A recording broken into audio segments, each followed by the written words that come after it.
Une des dernières préoccupations essentielles de nos compatriotes dans le Nord-Pas-de-Calais, c'est le logement.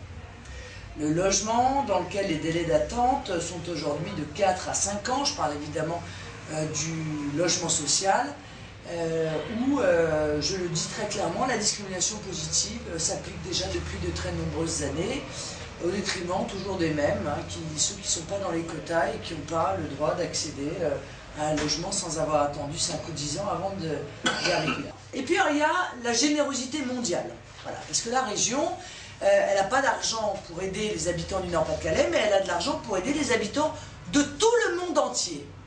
Alors on a Madagascar, on a le Pérou. C'est pas le Pérou, bah si, la région Nord-Pas-de-Calais, c'est le Pérou, en tout cas pour un certain nombre. Et il y a Saint-Louis du Sénégal. Saint-Louis du Sénégal, manifestement, il doit y avoir des liens d'amitié parce qu'eux, ils viennent systématiquement à la caisse, dont l'équivalent, je vous en donne un par exemple, 2 millions d'euros pour un lycée HQE à Saint-Louis du Sénégal.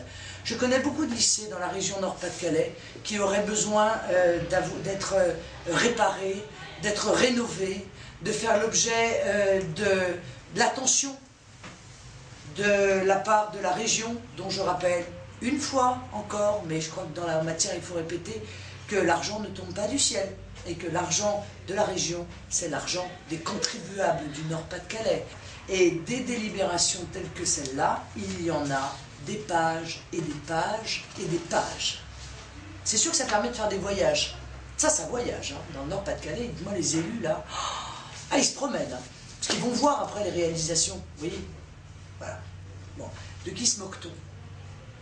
Comment ose-t-on, dans une région qui est appauvrie comme la région du Nord-Pas-de-Calais, qui aurait besoin d'un soutien particulier, qui a été victime particulièrement de la crise, qui a subi à la fois les délocalisations et les fermetures d'entreprises, comment ose-t-on continuer à faire cette politique?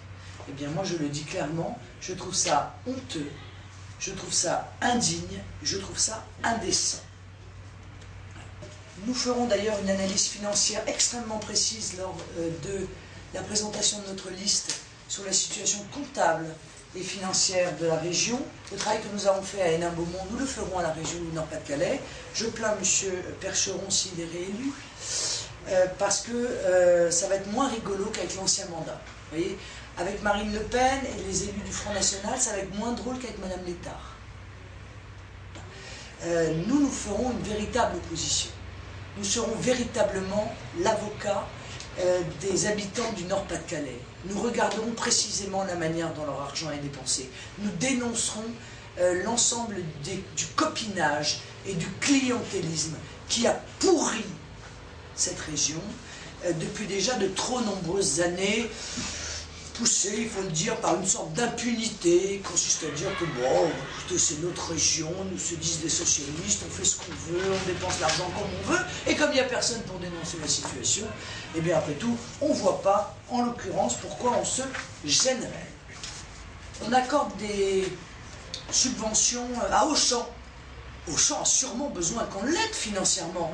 C'est une petite entreprise qui a énormément de mal, qui ne participe pas du tout à étrangler ses fournisseurs, à égorger les producteurs, les agriculteurs, etc., qui ne vole pas du tout les consommateurs, qui ne participe pas de cette grande distribution prédatrice qui fait l'objet de tous les soins d'ailleurs de la part de M. Sarkozy, et bien pas que de M. Sarkozy, puisque M. Percheron, lui aussi, eh bien, il donne de l'argent à Auchan. Et je publierai toutes ces subventions et je les donnerai à tous les habitants du Nord-Pas-de-Calais. Nous les distribuerons pour qu'ils se fassent eux-mêmes une opinion. Moi, je ne supporte plus de voir ces budgets de communication qui visent exclusivement à faire la pub des élus.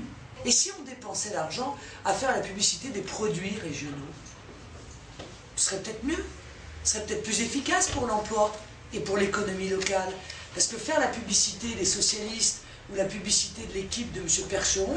Très honnêtement, d'abord ça ne marche pas, parce que manifestement, le moins qu'on puisse dire, c'est qu'on ne peut pas dire que son taux de notoriété est beaucoup augmenté dans la région. Et ça ne sert strictement à rien, c'est de l'argent dépensé pour rien.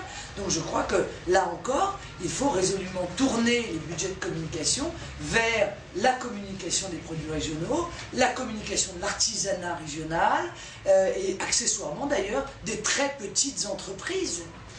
Est-ce que vous avez regardé hier soir l'apparition du chef de l'État sur TF1? Oui. Qu'est-ce que vous en avez pensé? C'était une purge. Hein. J'aurais bien regardé Star Wars plutôt. Bah écoutez, rien. J'en ai pensé que, encore une fois, il a multiplié les mensonges, les incohérences d'ailleurs, parce que il est atteint de scandalite aiguë, hein, maintenant. Tout est scandaleux. Alors, c'est scandaleux, mais comment? Mais jamais. Je ne supporte pas que ça se passe comme ça. Cette situation est inadmissible. Elle est insoutenable. C'est un véritable scandale. Il a fait ça pour les 11 personnes qu'il a eues devant lui. Tout était scandaleux. Bon, donc quoi? Il faut peut-être lui expliquer que c'est lui qui est président de la République, parce qu'on était en train de rechercher qui était responsable de cette situation. Il nous a expliqué que les banques, c'était scandaleux. Qu'elles ne faisaient pas leur métier, qu'elles ne prêtaient pas, etc. Il leur a donné 20 milliards. Que les constructeurs automobiles, c'était scandaleux, qu'ils délocalisaient, ça n'allait pas durer comme ça, et qu'on allait voir ce qu'on allait voir, et qu'il allait en gros rapatrier la construction des voitures sur le territoire national. Mais sérieusement, il y a un gogo qui a cru à ça? Non mais il y en a un seul ou pas? Parce que, je veux dire, c'est pitoyable.